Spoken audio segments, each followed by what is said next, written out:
چند لوگ ایسے ہیں جو اس رات کو جن لوگوں کی بخشش نہیں ہوتی. کچھ لوگ ایسے ہیں اس رات کو نہ ان کی دعا قبول نہ ان کی بخشش ہوگا. جن میں احادیث کا ذخیرہ اگر چھانا جائے تو جتنے حضرات نکلتے ہیں میں آپ کے سامنے رکھ دوں گا. پہلا وہ انسان جو مشرک ہو، جس نے شرک کیا. اب آپ نے یہ لفظ اکثر غیر مقلدین کے منہ سے سنا ہوگا. آپ نے یہ لفظ اکثر غیر مقلدین کے لفظ سے سنا ہوگا. وہ کہتے ہیں کہ تم لوگ درگاہ جاتے ہو، مشرک درگاہ گئے شرک کر دیا، یا رسول اللہ کا نعرہ لگایا شرک کر دیا، وسیلہ لے کر کے دعا کرے شرک کر دیا. نہیں، شرک کہتے ہیں خدا کے برابر کسی کو ماننا. اب میں آپ سے یہ کہتا ہوں کہ جو لوگ کہتے ہیں کہ جب درگاہ جاتے ہیں وہ مشرک، اب یہ بتاؤ کہ وہ کون سے خدا کو مان رہے ہیں جو خدا کی خبر بنی ہو. آدمی کو خدا کے برابر ٹھہرانے کے لیے خدا کی جیسی صفتیں ہونا ضروری، اور خدا ہر عیب سے پاک ہے. اللہ الصمد، اللہ بے نیاز ہے، ہر عیب سے پاک. نہ اس کی کوئی اولاد ہے، نہ اس کا کوئی جسم ہے. مانتے ہو نا اس بات کو؟ اگر مانتے ہو تو پھر تو اللہ کی خبر مان رہے ہیں. خبر پر جانا تو پھر اللہ کے برابر کیسا ہو سکتا ہے؟ تو یہ شرک نہیں. شرک ایسا ہے کہ خدا کے برابر کسی کی قوتوں کو مانتے ہیں. کسی کو کہہ دیا کہ ان کی قوت خدا کے برابر ہے یا خدا سے اونچی، ان کے آگے خدا بھی کچھ نہیں کر سکتا. ایسے الفاظات سے کیا ہوتے ہیں. اور اس رات کو مشرک نہیں بخشتا ہے. اور دوسرے نمبر پر جو ہمارے عوام میں بہت زیادہ آج کل عام، جس کی وجہ سے بہت زیادہ لڑائی جھگڑے فساد دیکھنے کو ملتے ہیں، وہ ہے بغض، کینہ، حسد. بغض، کینہ، حسد، یہ ایسی بیماریاں ہیں جو بیماریاں مری تک ختم نہیں ہو. اور جس کے دل میں یہ ہے وہ بھی آج کی رات بخشا نہیں جائے.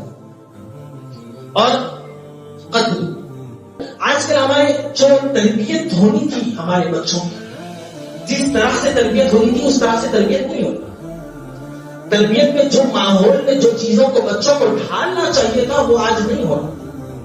آج آپ دیکھیں کہ معلوم ہو رہا ہے کہ ایک سیما کی محفل تھی، اور ہم سیما سننے کے بہت شوقین. ہمارے گھر کے قریب ہے فرحان شاہ صاحب، تو سیما کی محفل ہے، ہم چلے گئے. ہمارے ایک خاص موبائل صاحب بھی ہیں، عامر حسینی صاحب، وہ ہماری سنا رہے ہیں. تو اتنے میں ایک نیوز ملی کہ ایک 17 سالہ بچے کی جان لے لی گئی. لینے والے کون؟ وہ بھی اس کی حد عمر اور چھوٹے. اس عزیزان ملت اسلامیہ، چوتھی چیز جو ہماری جو سب سے زیادہ فساد کی جڑ، جس کی وجہ سے ہر جرم انتخاب لیتا ہے، ابتدا ہوتا ہے، جس کی پیدائش ہوتی، وہ ہے شراب، نشہ. آج کل ہمارے ماحول میں ایسا ہو گیا کہ پہلے کوئی بچہ 15 سال 20 سال کا بچہ چوب کے سگریٹ پی لے رہا تو بہت بڑی بات ہے. آج کل کے 15 سال کے بچوں کو ڈرگز ڈیٹ کے ساتھ دیکھا جا رہا ہے. یہ ہمارا ماحول ہو چکا ہے. اور یہ سب چیزیں مساجد سے دور اور گھر میں رکھی ہوئی ٹیکنالوجیز ماں باپ بچوں کے سامنے جو استعمال کر رہے ہیں، یہ بہت بڑا کارن ہے. شراب نوشی، اس کے متعلق شاید میں گزشتہ جب پہلی مرتبہ میں یہاں پر آیا تھا اس سے متعلق بیان کیا تھا کہ ایک شخص کو ایک ظالم بادشاہ قید کر لیتا ہے. وہ شخص بڑا ایمان والا، وہ شخص کیا ہوتا ہے؟ بڑا ایمان والا. ساتھ دینا، ساتھ دیے تو بہت مزہ. وہ شخص کیا ہوتا ہے؟ بڑا ایمان والا ہوتا ہے. اب ظالم جو بادشاہ جو کافر ہوتا ہے وہ قید کر لیتا ہے اور کہتا ہے کہ تجھ کو رہائی دوں گا مگر میری شرط مان، ایمان سے پھر جا. تو وہ اتنا متقی پرہیزگار ہوتا ہے کہ ایمان سے نہیں پھرتا، تو اس کی جان کی بخشش کے لیے 3 چیزوں کی شرط رکھتا ہے بادشاہ، اور کہتا ہے یا تو ایک کام کر لے، یا تو زنا کر لے، تیری جان بخش دوں گا.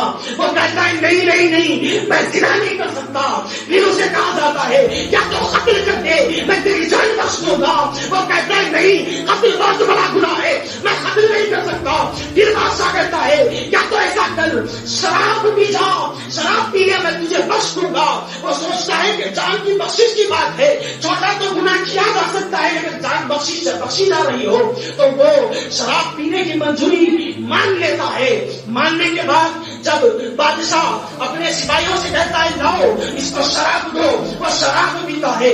شراب اس کو انتہائی درجے کی شراب پلائی جاتی ہے، وہ مدہوش ہو جاتا ہے. اب اس کے بعد بادشاہ سے کہتا ہے ایک کام کرو، تم کو جاؤ میں نے رہا کر دیا جاتا ہے. تو سپاہیوں کو کہتا ہے جاؤ اس کا پیچھا کرو، دیکھو یہ اس کے مکان تک پہنچے تک کیا کر رہا ہے. تو دو سپاہی پیچھا کرنے لگتے ہیں. وہ آدمی نشے میں مست ہوا جا رہا ہے، دھلتے ہوئے پاؤں لڑکھڑا رہے ہیں مگر جا رہا ہے. راستے میں ایک عورت حسین و جمیل جس کو دیکھنا یعنی کہ پوچھو مت، اتنی حسین و جمیل عورت راستے میں کپڑے دھو رہی ہے. اس کی نظر وہ عورت پہ پڑتی. وہ متقی تھا، وہ عبادت گزار تھا، وہ ایمان والا تھا مگر شراب کے نشے میں دھل تھا. ہوا کیا جب دیکھتا ہے تو اپنے آپ کا آپا کھو دیتا ہے نشے کے دھن میں اور اس کے ساتھ زنا کر دیتا ہے. شراب کی نحوست سے اس کے ساتھ کیا کر لیتا ہے؟ زنا کر لیتا ہے. اور پھر جب زنا کرتا ہے، جب اس کے ساتھ زور و زبردستی کے ساتھ زنا کرتا ہے تو اس درمیان میں اس کا شوہر آتا ہے اور شوہر کے ساتھ ہاتھا پائی میں وہ شوہر کو قتل بھی کر دیتا ہے. تو اس سے یہ پتا چلا کہ آپ کو قتل کرنے کے لیے کوئی بڑا گناہ کرنے کی ضرورت نہیں ہے. آپ کو زنا کرنے کے لیے کوئی بڑا گناہ کرنے کی ضرورت نہیں ہے. اپنے نفس کو صرف نفسانی خواہشات کی طرف تم لے جاؤ، یہ تمام کے تمام خود بخود ہو جائیں گے. تو آج کے رات ایسی رات ہے جو شراب نوش اس رات کو بخشے نہیں جائے. اور پانچواں یہ اللہ ہے کہ والدین کا نافرمان، جو والدین کی فرما برداری نہیں کرتا جو بھی آج کی رات بخشے نہیں جائیں گے. ہمارے معاشرے میں آج کل ہر پیرنٹس کا یہ رونا ہے کہ ہمارے بچے ہماری بات نہیں سنتے، ہمارے بچے ہماری بات نہیں سنتے. کہاں سے سنیں گے؟ تم کو ان کی ضد کو اتنا پوری کرتے ہو کہ کھانا کھلانے کے لیے اگر بچہ موبائل کی ضد کرتا ہے تو دے دیتے ہو. پھر ہفتے میں ایک بار ہمارے معاشرے کا یہ بھی عالم ہے کہ ہفتے میں ایک مرتبہ پوری فیملی بیٹھ کے بڑی ٹی وی کے اوپر فلم دیکھتی. یہ ہمارے معاشرے کا آج کا ماحول ہے. جو فلم کے اندر جو چیزیں ہوتی ہیں وہ بچوں کے ذہنوں میں گھر کر لیتی.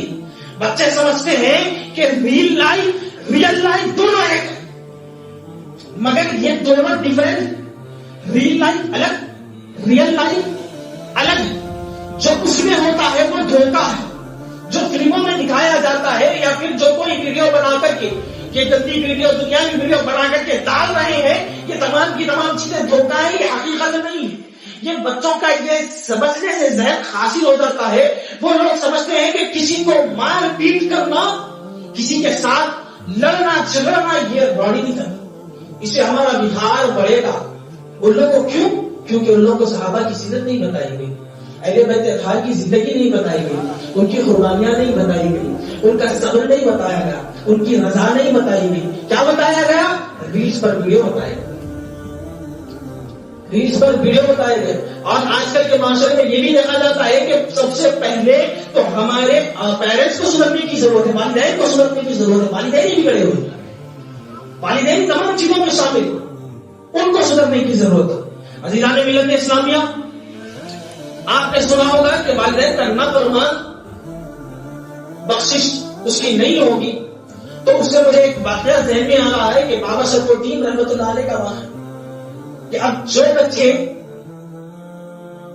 والدین کی بات نہیں سنتے، جو بچے والدین کے نافرمان ہیں، ان کے والدین کو کیا کرنا چاہیے. سنیے کہ بابا شرف الدین رحمۃ اللہ علیہ ایک رات اپنی والدہ کے ساتھ، اور والدہ تخت پر لیٹی ہوئی تھی اور آواز دیا کہ بیٹا ایک گلاس پانی لاؤ. تو بابا شرف الدین رحمۃ اللہ علیہ گئے اور پانی لے آئے. لے آنے کے بعد دیکھا کہ والدہ کی آنکھ لگ گئی، والدہ کی آنکھ لگ گئی. تو پوری رات ایسے ہی کھڑے رہے گلاس کو ہاتھ میں لیے. یہ سوچ کر کے جب بھی آنکھ کھلے گی والدہ کو پانی نوش کر دوں گا.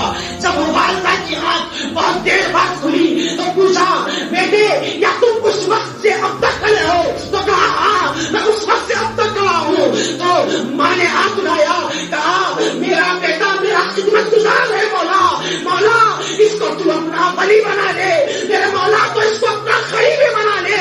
کہ والدہ کی دعا نے ایسا اثر کیا کہ وہ جو ایک بچہ آپ بچہ ہوا کرتا تھا اس کو آج دنیا بابا شرف الدین رحمۃ اللہ علیہ کے نام سے یاد کرتا. عزیزان ملت اسلامیہ, آپ کو حل پیش کر رہا ہوں, حل دے رہا ہوں کہ دیکھو بچے بات نہیں مانتے, نہ مانے تو کہیں ملا مستق کے پاس نہ جاؤ, کہیں تعویذ کرانے والوں کے پاس نہ جاؤ, تم بس رکھ کے حضور ہاتھ اٹھاؤ, تمہاری دعا قبول ہو جائے گی اور بچے تمہارے فرمانبردار ہو جائیں گے. عزیزان ملت اسلامیہ, والدین کی دعاؤں میں بہت اثر ہوتا ہے. یزید بستامی رحمۃ اللہ علیہ اپنے گھر سے ضد کیے کہ اماں میں عبادت کرنے کے لیے جنگل جانا چاہتا ہوں, میں عبادت کرنے کے لیے اکیلا تنہا رہنا چاہتا ہوں اور جا کر کے وہاں عبادت کرنا چاہتا ہوں. تو پھر والدہ نے کہا ہاں اگر تمہاری یہ ضد ہے تو جاؤ. تو جاتے ہیں, جا کر کے جنگل میں عبادت کرتے ہیں. 10 سال ہو جاتے ہیں, 10 سال تک بھی بے چین نہیں آ. کیوں؟ کیونکہ 10 سال کی محنتوں کے بعد جو حاصل ہونا تھا, جو اللہ کا خود حاصل ہونا تھا, وہ حاصل نہیں ہے. تو ایک روز ایسا خیال آتا ہے آدھی رات کے وقت کہ گھر جاتا ہوں, دیکھتا ہوں کہ والدہ کا کیا حال ہے. جب گھر واپس آتے ہیں تو دیکھتے ہیں کہ کنڈی لگی ہوئی ہے اور آدھی رات کا وقت ہے. تو سوچتے ہیں کہ شاید ہو سکتا ہے والدہ آرام فرما رہی ہے, ان کی نیند میں خلل ہو جائے گی, ان کو ڈسٹرب ہو جائے گا, اس لیے کیا کرتے ہیں دروازے کو دستک نہیں دیتے, باہر کھڑے رہتے. جب دیکھتے ہیں کہ گھر کے پرنالے سے پانی جا رہا ہے تو سمجھ جاتا ہے کہ ہاں یہ تہجد کا وقت ہے, شاید والدہ تہجد کی نماز ادا کر رہی ہوں. تو جب دروازہ کھول دیں, دستک دیتے ہیں تو ان کی والدہ دروازہ کھولتی اور اپنے بیٹے کو 10 سال بعد ملنے کے بعد جو خوشی ہوتی ہے وہ خوشی کا اظہار کرتی, گلے لگاتی ہے. اور جب گلے لگانے کے بعد پوچھتی ہے کہ بیٹا 10 سال سے تم مراقبے میں رہے ہو, 10 سال سے تم نے تقوی کی کوشش کی, 10 سال سے تم نے ذکر الہی میں مشغول رہے, 10 سال ہو گئے, کیا حاصل ہوا؟ کہا اماں جان حاصل تو ہوا ہے مگر میں اتنا مطمئن نہیں ہوں کہ رب کی رضا تو مل رہی ہے مگر رب کا خلق نہیں مل رہا ہے. تو اماں جان ہاتھ اٹھا کر کے دعا کرتی ہے, یا اللہ میرے اس بیٹے کو تیرا خلق عطا کر دے. بھائی جی بستامی فرماتے ہیں کہ 10 سال کی عبادت میں, 10 سال کی تقوی میں مجھے تو خلق عطا نہیں ہوا جو میری والدہ نے ہاتھ اٹھا کر کے دعا کرتے سے جاتا ہوا. عزیزان ملت اسلامیہ, ماں کی دعاؤں میں تو اثر ہے کہ تقدیریں بدل جا سکتی ہیں ماں کی دعاؤں سے. اور آج کی رات والدین کا نافرمان نہیں بخشا جائے گا. اور 6 نمبر پہ آتا ہے کہ زانی جو زنا کرتا ہے وہ بھی آج کی رات نہیں بخشا جائے گا. 7 نمبر پہ آتا ہے کہ قطع رحمی کرنے والا, تعلقات کو توڑنے والا. حضور پاک صلی اللہ علیہ وسلم فرماتے ہیں کہ مسلمان کے لیے حلال نہیں ہے کہ 3 دن سے زیادہ اپنے مسلمان بھائی سے قطع تعلق رکھے. اگر کوئی 3 دن سے زیادہ اپنے مسلمان بھائی سے بات نہیں کرتا تو پھر اس کا پورا وقت اس کے بعد حرام میں جائے گا. قطع رحمی کرنے والا اور مجسمہ سازی کرنے والا. عزیزان ملت اسلامیہ 90 نمبر پر آتا ہے چغلی کرنے والا